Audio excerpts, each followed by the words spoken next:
நம் கண் பார்வை விசுவாச பார்வையா, மாம்ச பார்வையான்றதை நாம் இன்றைக்கு தியானிக்க போறோம். இங்க என்ன 13 அதிகாரத்துல ஆண்டவர் 12 கோத்தில் 12 பேரை தெரிந்து கொண்டு, தலைவர்களை தெரிந்து கொண்டு வேவு பார்க்கும்படியாக கான் தேசம் அனுப்பி வைக்கிறார். போய் சுத்தி பார்க்கறாங்க. அதுல யோசுவா காலேப் 2 பேரும் விசுவாச கண்களை கொண்டு பார்க்கறாங்க. மற்ற 10 பேரும் மாம்ச கண்களை கொண்டு பார்க்கறாங்க. யோசுவா காலேப் விசுவாச கண்கள் கொண்டு பார்க்கணும் என்ன சொல்றாங்க?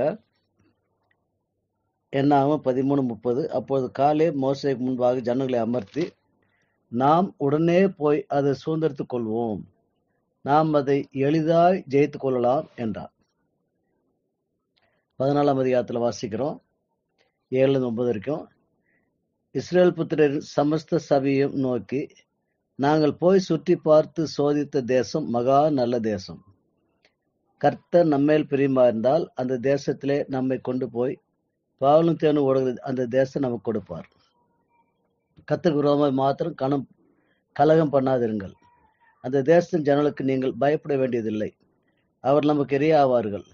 அவர்களை காத்த நிழல் அவர்களை விட்டு விலகி போயிற்று. கர்த்தர் நம்மோடு இருக்கிறார், அவர்களுக்கு பயப்பட வேண்டியதில்லை என்றார்கள். இது விசுவாச கண் கொண்டு பார்க்கிற யோசுவா காலேப் 2 பேருக்கும் அவங்களுக்கு பார்வையிடப்பட்டது. ஏன்? அவங்க கர்த்தருடைய வார்த்தையை கொண்டு பார்க்கறாங்க. கர்த்தர் வாக்குத்தத்தை பற்றி கொண்டு அதுக்கேற்றவாறு பார்க்கறாங்க. அவங்க பார்வையில அப்படி தெரியுது. சுலமா ஜெயிச்சிடலாம், கர்த்தர் நம்மோடு இருக்கிறார், அவங்களோட இல்லை, அவங்களோட காத்து நேரில் நீங்கி போச்சு, அவங்கள சுலமா ஜெயிச்சிடலாம், கர்த்தர் நம்ம மேல பிரிவு நமக்கு அந்த தேசத்தை கொடுப்பார் அப்படின்னு விசுவாச வார்த்தையை பேசுறாங்க. ஆனா இந்த 10 பேரும் என்ன சொல்றாங்க? அவர் 27ஆம் வசனம், அவர் மோசேயை நோக்கி, நீர் எங்களை அனுப்பின தேசத்துக்கு நாங்கள் போய் வந்தோம், அது பாலும் தேனும் ஓடுகிற தேசம்தான், இது அதனுடைய கனி. ஆனாலும் அந்த தேசத்தில் குடியிருக்கிற ஜனங்கள் பலவான்கள், பட்டணங்கள் அரணிப்பானவைகளும் மிகவும் பெரியவைகளுமாய் இருக்கிறது. அங்கே ஏனாக்கின் குமாரரை கண்டோம். அமலேக்கர் தென்புறமான தேசத்தில் குடியிருக்கிறார்கள்.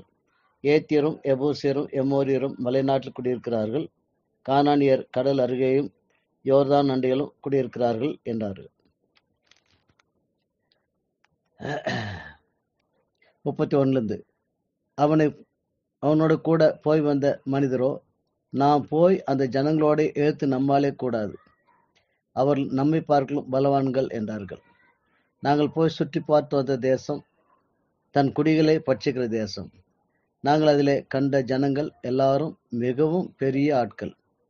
அங்கே ராட்சத பிரிவியான ஏனாக்கின் குமாரராகிய ராட்சதரையும் கண்டோம். நாங்கள் எங்கள் பார்வைக்கு வெட்டுக்கிளிகளை போல இருந்தோம், அவர்கள் பார்வைக்கும் அப்படியே இருந்தோம் என்று சொல்லி, இப்படி இஸ்ரேல் புத்திரருக்குள்ளே தங்கள் சுற்றி பார்த்து வந்த தேச குறித்து துர்ச்செய்தி பரம்ப செய்தார்கள். அந்த 10 பேரும் அவங்க மாம்ச கண்ணால பார்க்கறாங்க, தங்களையும் பார்க்கறாங்க, எதிர்க்கிற ஜனங்களையும் பார்க்கறாங்க. அப்போ எதிர்க்கிறவங்க மகா பெருசா ராட்சர் போல இருக்கதா பார்க்கறாங்க, தங்களையோ வெட்டுகளில் போல பார்க்கறாங்க. இதான் மாம்ச கண் கொண்டு பார்க்கும்போது தெரிகிற காரியம். அப்போ ஆண்டு என்ன சொல்றாரு? மத்தேயு சுவிசேஷம் 6ஆம் அதிகாரம் 22-23. மத்தேயு 6:22-23. கண்ணானது சரீரத்தின் விளக்காயிருக்கிறது. உன் கண் தெளிவாயிருந்தால் உன் சரீரம் முழுவதும் வெளிச்சமாயிருக்கும். உன் கண் கெட்டதாயிருந்தால் உன் சரீரம் முழுவதும் இருளாயிருக்கும். இப்படி உன்னுள்ள வெளிச்சம் இருளாயிருந்தால் அவ்விருள் எவ்வளவு அதிகமாயிருக்கும். அப்போ இந்த 2 பேர், காலேப் யோசுவா 2 பேர் கண்கள் தெளிவா இருந்தது, ஆனால் சரீரம் முழுசும் வெளிச்சமா இருந்தது. ஆனா அந்த 10 பேருடைய கண்களோ கெட்டதா இருந்தது, மாம்ச கண்கள். மாம்சல பார்க்கறது எதுவுமே, மாம்சல காதால் கேட்கறது எதுவுமே கெட்டதா தான் இருக்கும். அதை கொண்டு என்ன தீர்மானம் பண்ணாலும் அதெல்லாமே தப்பா தான் இருக்கும். இப்படி உள்ள வெளிச்சம் இருளா இருந்தால் அவ்விருள் எவ்வளவு அதிகமா இருக்குன்னு சொல்றாரு. அதே மாதிரி லூக்கா 11ஆம் அதிகாரம் 33-36 வரலும் வாசம்னா, லூக்கா 11:33-36. ஒருவனும் விளக்கை கொளுத்தி மறைவிடத்திலாவது மரக்காலின் கீழேயாவது வைக்காமல் உள்ளே வருகிறவர்கள் வெளிச்சம் காணும்படி அதை விளக்கு தண்டின் மேல் வைப்பார்கள். கண்ணானது சரீரத்தின் விளக்காயிருக்கிறது. உன் கண் தெளிவாயிருந்தால் உன் சரீரம் முழுவதும் வெளிச்சமா இருக்கும். உன் கண் கெட்டதா இருந்தால் உன் சரீரம் முழுவதும் இருளாயிருக்கும். அப்போ விசுவாசம் உள்ள நம்ம மறைச்சு வைக்க முடியாது. நமக்கு விசுவாசம் இருந்ததுன்னா அது நம்ம பார்வையில வெளிப்படும், நம்முடைய பேச்சில் வெளிப்படும், நம்ம செய்கையில வெளிப்படும். அதான் ஆண்டு சொல்றாரு, விளக்க மூடி மறைக்க முடியாதுன்னு சொல்லிட்டு. 35 வசனம். ஆகையால் உன்னுள்ள வெளிச்சம் இருளாகாதபடி எச்சரிக்கையாயிரு. பிரச்சனை என்னன்னா, அடிக்கடி பிசாசு நம்ம கண்ணு காட்டி காதல சொல்லி நம்மள அவிசுவாசத்துல கொண்டு போயிடுறான். அப்போ இருளுக்குள்ள போயிடுறோம். நம்ம கண்ணும் இருட்டாயிடுது, சரீரம் முழுசும் இருட்டாயிடுது, நம்ம எண்ணங்கள் செய்கள் எல்லாம் இருட்டா போகுது, தப்பா போகுது. உன் சரீரம் ஒரு புறத்திலும் இருளாய் அடையாமல் முழுவதும் வெளிச்சமாய் இருந்தால், ஒரு விளக்கு தன் பிரகாசத்தினாலே உனக்கு வெளிச்சம் கொடுக்கிறது போல உன் சரீரம் முழுவதும் வெளிச்சமாயிருக்கும் என்றார். கொஞ்சம் கூட அந்த இருளுக்கு இடம் கொடுக்கவே கூடாது. அவிசுவாச எண்ணங்கள் எண்ணம் தான் முக்கியம். பார்வையில அந்த அவிசுவாசமான காரியம் வருந்த தொடங்கினாலே போதும், உடனே அதை தவிர்க்கணும். இல்லை செகண்ட் லுக் தேர்ட் லுக்குன்னு திரும்ப திரும்ப பார்க்க ஆரம்பிச்சோம்னா, திரும்ப திரும்ப கேட்க ஆரம்பிச்சா, அது நம்ம உள்ளத்தில் ஆழமா பதிஞ்சு நம்ம சரீரம் முழுசையும் இருளாக்கி விட்டுரும்.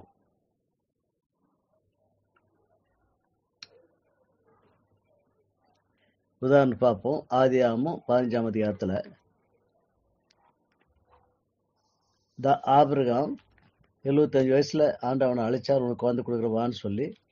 ஆனா 84 வயசு வரைக்கும் அவன் நம்பினான். கடைசியில நம்பிக்கை வீண் போச்சு, ஏமாந்துட்டான், ஆண்டவர் கொடுக்க மாட்டான்னு நினைச்சிட்டான். அதனால விசுவாசம் வரல அவனுக்கு. அது நம்பிக்கை இருந்து நம்பிக்கை போயிடுச்சு.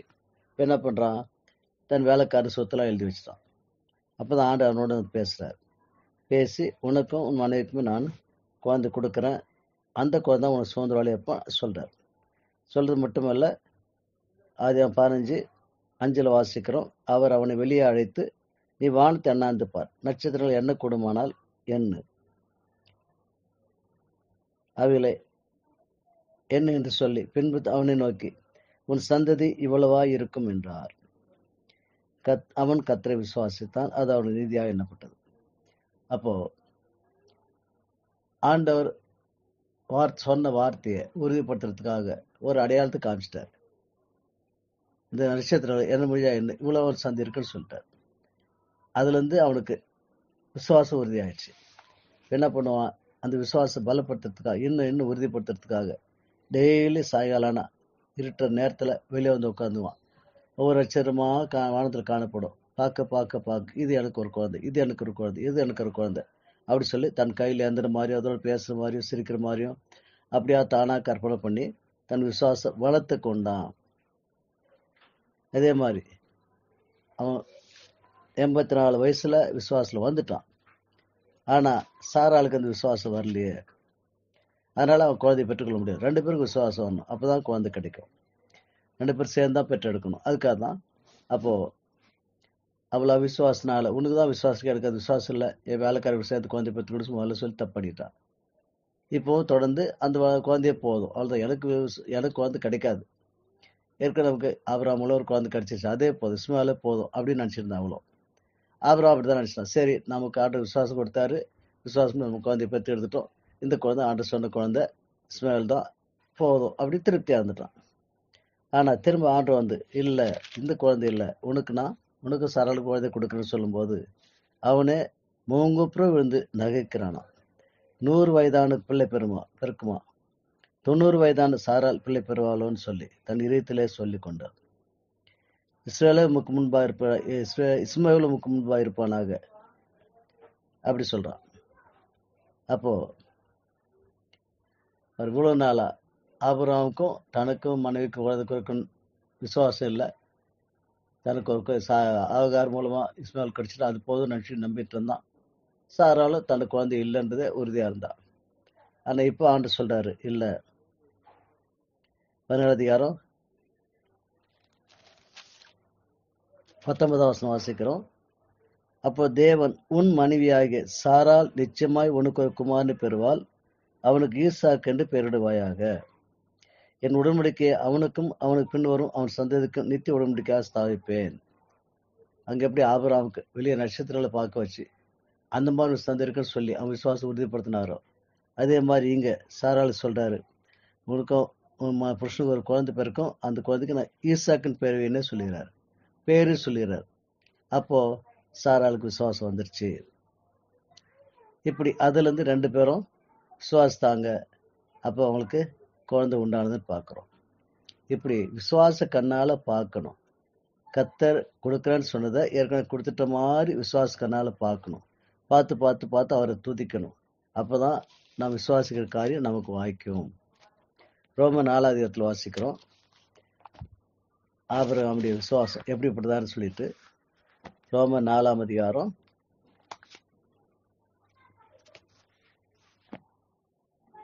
17-21. ரோமர் 4:17-21. அநேக ஜாதிகளுக்கு உன்னை தகப்பனாக ஏற்படுத்தினான் என்று எழுதியிருக்கிறபடி அவன் தான் விசுவாசித்தவருமாய் மரித்தோரை உயிர்ப்பித்து இல்லாதில் இருக்கிற போல அழைக்கிறவருமா இருக்கிற தேவனுக்கு முன்பாக நம்ம எல்லாரும் தகப்பனானான்.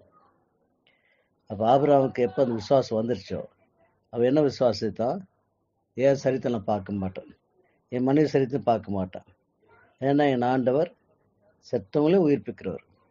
மனைவி கர்ப்பம் செத்து போச்சுனாலும் சரி, இல்லை நாங்கள் 2 பேருமே செத்தே போயிட்டாலும் சரி, 2 பேரும் ஆண்டு உயிர்ப்பிச்சு கூட எங்களுக்கு குழந்தை கொடுப்பார். 2வது, இல்லாதலும் இருக்கிற போல் அழைக்கிறோம். கர்ப்பப்பையே இல்லைன்னா இல்லையோ, கர்ப்பப்பை உண்டாக்கி குழந்தை கொடுக்குறோம். எனக்கு குழந்தை பற்றின சக்தி இல்லைனாலையும் சக்தி கொடுத்து குழந்தை பிறக்க வைப்பார். இப்படி இல்லாதலையும் இருக்கிற போல் அழைக்கிறோம், மரித்தவர் உயிர்ப்பிக்கிறோம் சொல்லி அவ்வளோ விசுவாசில் வல்லவன் ஆனான். ஒரு சந்ததி உளவாய் இருக்கும் என்று சொல்லப்பட்டபடியே தான் அநேக ஜாதி தகப்பனாவதை நம்புவதற்கு ஏதுவில்லாத இருந்தும் அதை நம்பிக்கையோடு விசுவாசித்தான். அவன் விசுவாசத்தில் பலவீனமாக இருக்கவில்லை. அவன் ஏறக்குறைய 100 வயதுள்ளவனாக இருக்கும்போது தன் சரீரம் செத்து போனதையும் சாருடைய கர்ப்பம் செத்து போனது எண்ணாது இருந்தான். தேவனுடைய வாக்குத்தத்தை குறித்து அவன் அவிசுவாசமாக சந்தேகப்படாமல் தேவன் வாக்குத்தம் பண்ணினதை நிறைவேற்ற வல்லவராக இருக்கிற முழு நிச்சயமாய் நம்பி தேவனை மையப்படுத்தி விசுவாசத்தில் வல்லவனானான். ஆகையால் அது அவனுக்கு நீதியாக எண்ணப்பட்டது. அப்போ இப்படி கர்த்தருடைய வார்த்தை நம்ம உள்ளத்துல வெளிச்சமா வரும்போது அந்த விசுவாசம் வந்துடும். விசுவாச கண்ணால ஆண்டு சொன்னதை ஏற்கனவே செய்துட்டதாக நாம் பார்ப்போம். அதான் விசுவாச கண்ணால பார்க்கறது. அப்படி பார்க்கும்போது அதை அப்படியே பெற்றுக்கொள்ளும். இன்னொரு காரியம் வாசிக்கிறோம் ஆபிரகாம் பத்தி. அவன்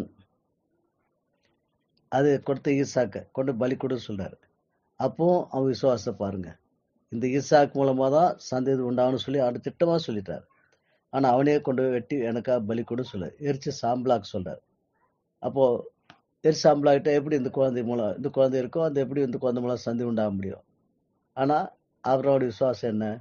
ஆண்டவர் முன்ன சொல்றதும் ரைட்டு, பின்னால சொல்றது ரைட்டு. அவர் போய் சொல்ல மாட்டார். அவர் சொன்ன மாதிரி செய்வார். ஈசாக்கு மூலம் சந்தையும் சொல்லிட்டார், இஸ்மாயில் துரத்தி விட்டுனே சொல்லிட்டார். அப்போ கண்டிப்பா ஈசாக்கு தான் எனக்கு சுதந்திரவாளி, அவன் கண்டிப்பா வாழ்ந்துதான் ஆகணும். அதே சமயத்தில் அவனை வெட்டி பலி கொடுன்றார், எரிச்சு சாம்பலாக்குண்டார். அப்போ அது நான் கீழ்ப்படி என்னுடைய கடமை. அப்போ அவர் ஒன்றும் அவர் வார்த்தைக்கு மாற்றி பேச மாட்டார். அப்போ இந்த ஈசாக்கா விட்டுரு அவ்வளோதான், அவர் சாம்பலா போட்டோம் அப்படி அவர் சொல்லவே மாட்டார். இந்த ஈசா கண்டிப்பா அவர் திருப்பி எழுப்பினாலே கொடுப்பார் எனக்கு. அவர் வார்த்தை மாறாது. அதனால அவர் வார்த்தை என்னைக்கு மாற சொன்னதுதான். அதுக்கு மாறா அதுக்கு விரோதமா காரியம் நடந்தாலும் அதை பார்த்து நான் ஏமாற மாட்டேன், விசுவாசம் விட மாட்டேன், தொடர்ந்து ஆண்டு விசுவாசிப்பேன் அப்படின்னு சொல்றோம். ஆகவே விசுவாசத்தினால ஆண்டு ஒரு காரியத்தை நம்ம சொல்லும் விசுவாசமான நம்ம அதுக்கு விரோதமா விசுவாசு பல காரியங்களை கொண்டு வருவோம். ஆண்டவரும் நம்ம விசுவாசம் சோதிக்கிறதுக்காக பல காரணம் வாழ்க்கையில் அதுக்கு ஆப்போசிட்டா அனுமதிப்பார். என்ன நடந்தாலும் சரி, வார்த்தையை மட்டும் விடக்கூடாது. தொடர்ந்து வார்த்தையை பற்றி கொண்டு நாம் உறுதியா துதிச்சு கொண்டே இருப்போம்னா, உறுதியா விசுவாசிப்போம்னா கண்டிப்பா அந்த வார்த்தை நிறைவேறியே தீரும். எப்படி 11ஆம் அதிகாரத்துல 17-21 வாசிக்கிறோம். 17-19 வரைக்கும். மேலும் விசுவாசனாலே ஆபிரகாம் தான் சோதிக்கப்பட்ட போது ஈசாக்கு பலியாக ஒப்பு கொடுத்தான்.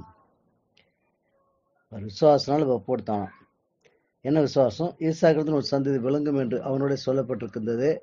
இப்படிப்பட்ட வாக்குத்தத்தங்கள் பெற்றவன் மரித்தோர்ந்து எழுப்ப தேவன் வல்லவராக கண்டு எண்ணி. ஈசாக்கு மூலம் சந்தி உண்டானது நிச்சயம், அது சந்தேகமே கிடையாது. அதே அவன் நேர் சாம்பலாக சொல்றாரு. அப்ப என்ன அர்த்தம்? சாம்பலானா என்ன பண்ணான்னா கண்டிப்பா அவனை சாம்பல் அனுப்பினாலும் சாம்பலத்து கூட அவர் எழுப்ப வல்லவராக இருக்கிறார். ஏன்னா அவர் கொடுத்த வாக்குத்து தப்பாகாது, நிறைவேறி தீரும். இதுதான் விசுவாசம். அப்படி தனக்கு ஒரே பேராளனை பலியாக ஒப்பு கொடுத்தான். மருத்துவருந்து அவனை பாவனையாக திரும்பவும் பெற்றுக்கொண்டான். ஆகவே சுவாசனா இதுதான்.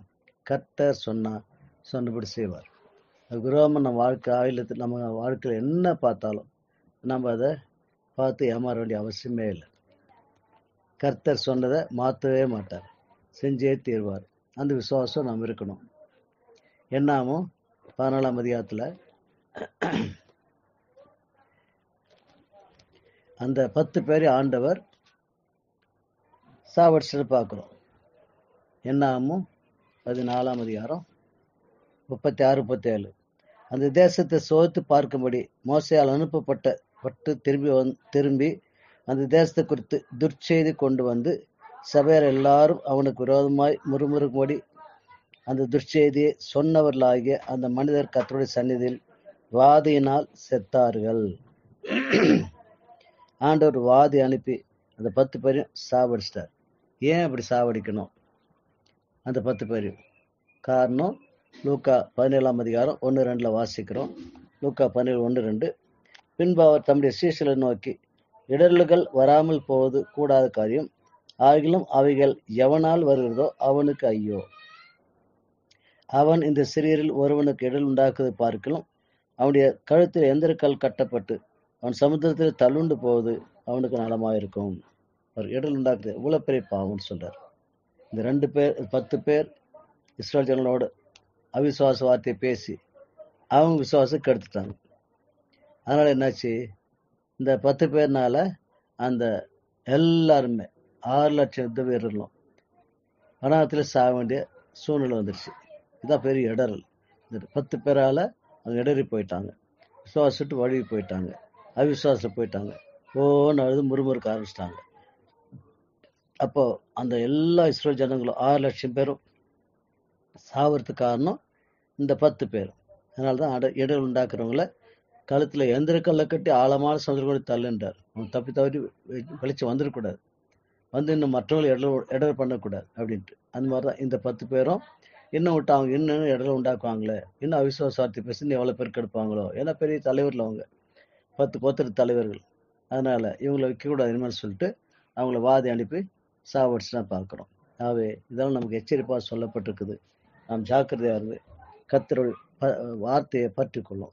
அவர் என்ன சொன்னாலும் அதுக்கு விரோதமாக கண்ணில் பிசாசு எவ்வளவுதான் அவிசுவாசம் காரியங்களை காட்டினாலும் நாம் கண்ணில் பார்க்கறத நம்பாம, கண்ணில் அவிசுவாச பார்வை பார்க்காம, காதுல அவிசுவாச வார்த்தை கேட்காம, நாம் எண்ணத்துல அவிசுவாசம் எண்ணத்துக்கு இடம் கொடுக்காம, நாம் எதை பார்த்தாலும் எதை கேட்டாலும் கர்த்தர் நமக்கு என்ன சொல்லுவாரோ அதை மட்டும் உறுதியாக பிடிச்சி அதுக்கேற்ற மாதிரி சிந்திக்கணும். விசுவாச சிந்தை, விசுவாச வார்த்தை, விசுவாச பார்வை நமக்கு இருந்தா நாம் கர்த்தரோடு சேர்ந்து ஜெயங்கொள்ளும். கர்த்தர் சிங்காசனம் ஒரு நாள் உட்காருவோம், ஒப்பு கொடுப்போம்.